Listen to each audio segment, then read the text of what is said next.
Sejarah dan definisi tes DAT.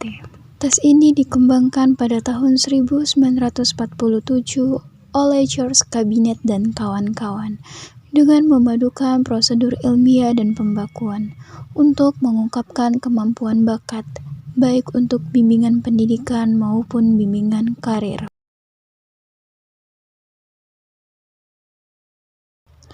Jenis-jenis tes DAT. Tes-tesnya meliputi yang pertama, tes penalaran verbal, yang kedua, tes kemampuan umum, yang ketiga, tes penalaran abstrak, yang keempat, tes kecepatan dan ketelitian klerikal, yang kelima, tes penalaran mekanik, yang keenam, tes relasi ruang, yang ketujuh, ada tes pemakaian bahasa dan tes pemakaian tata bahasa. Pengadministrasian tes DAT. Yang pertama ada tahap persiapan, yang kedua ada tahap pelaksanaan, dan yang ketiga ada tahap scoring.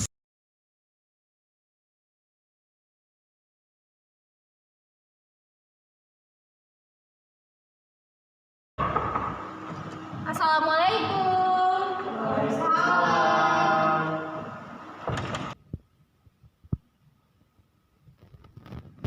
Assalamualaikum warahmatullahi wabarakatuh. Waalaikumsalam warahmatullahi wabarakatuh. Selamat pagi semuanya. Pagi, Kak. Gimana? Masih semangat? Masih, Kak. Sebelumnya kakak izin memperkenalkan diri dulu ya.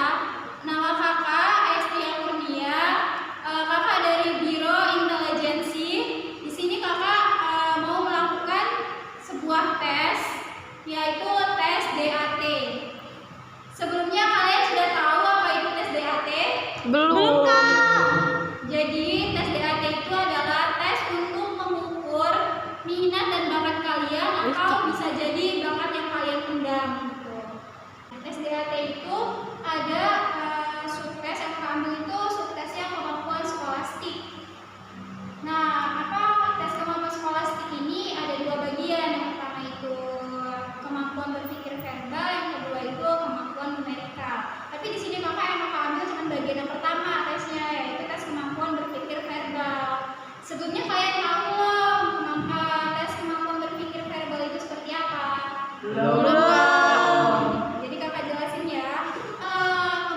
Tes kemampuan berpikir verbal itu kita melengkapi kalimat yang hilang atau kayak kita mencari kesamaannya gitu, kayak gitu.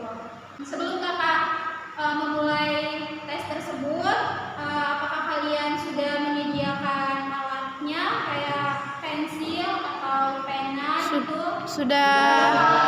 Baik, kalau sudah kakak bagiin ya, ini lembar soal dan juga jawabannya. Sebelum memulai tes ini, alangkah baiknya supaya berjalan dengan efektif, kita berdoa menurut agama dan kepercayaan masing-masing. Berdoa mulai. Doa selesai. Baik, tadi kan udah kakak kasih kan kalian berupa soal dan juga lembar jawabannya. Di sini kakak akan mengasih instruksinya dulu. Hal apa yang diperbolehkan dan hal apa yang tidak diperbolehkan pada saat tersebut dilaksanakan. Nah, instruksinya sebelum kakak menyuruh kalian buat membuka lembar soal selanjutnya, kalian tidak boleh membukanya ya sebelum ada instruksi dari kakak. Terus kalian tidak boleh mencoret baik itu lembar soal maupun lembar jawaban ya. Nah, sekarang kakak mau ngejelasin cara pengisian lembar jawabannya. Bisa kalian buka di lembar selanjutnya, itu ada lembar jawabannya. Nah, yang kalian lihat itu kan ada nama, kalian isi nama kalian, terus itu tanggal lahir kalian dan juga sekolah kalian.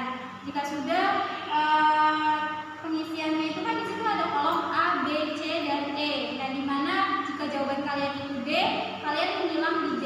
Tapi kalau itu salah, itu tidak ada toleransi. Jadi kalian harus mengikuti di tes selanjutnya di lain hari. Sekarang kalian bisa membuka lembar selanjutnya, itu ada lembar contoh soal. Nah, kakak akan jelasin ya contoh soalnya itu. Ini yang pertama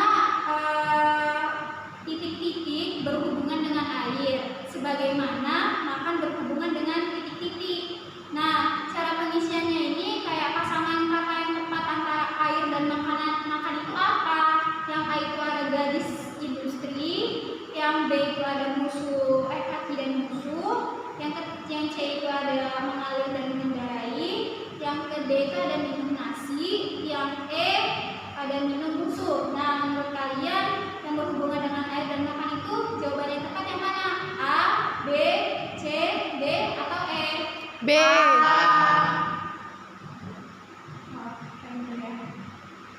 Baik, jadi yang berhubungan dengan air makan itu jawaban yang benar itu adalah D.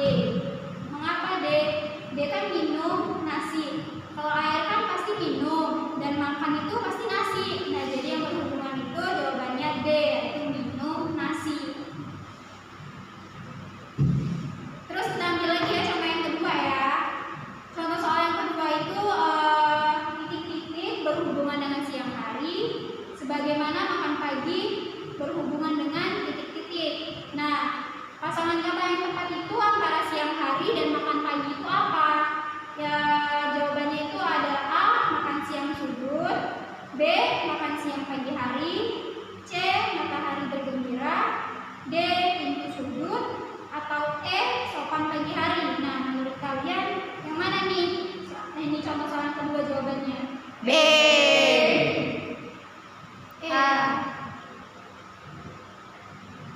Jadi jawaban yang benar itu ternyata bukan E, tapi B, yaitu makan siang pagi hari. Karena siang hari pasti berhubungan dengan makan siang dan makan pagi itu pasti berhubungan dengan pagi hari. Jadi jawaban yang benar itu adalah B, makan siang pagi hari.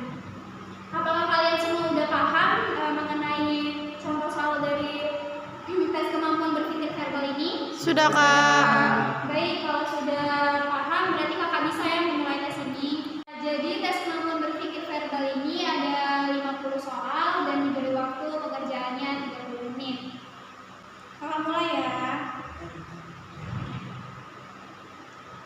Waktunya selesai. Jadi tes sekarang kan udah selesai. Kakak minta kalian untuk bisa mengumpulkan lembar jawaban kalian masing-masing ke kakak. Terima kasih ya. Terima kasih buat kalian semua untuk hari ini atas partisipasinya, sudah mau mengikuti tes yang kakak berikan. Untuk kalian semua kakak ucapkan terima kasih. Kakak akhiri, wassalamualaikum warahmatullahi wabarakatuh. Waalaikumsalam.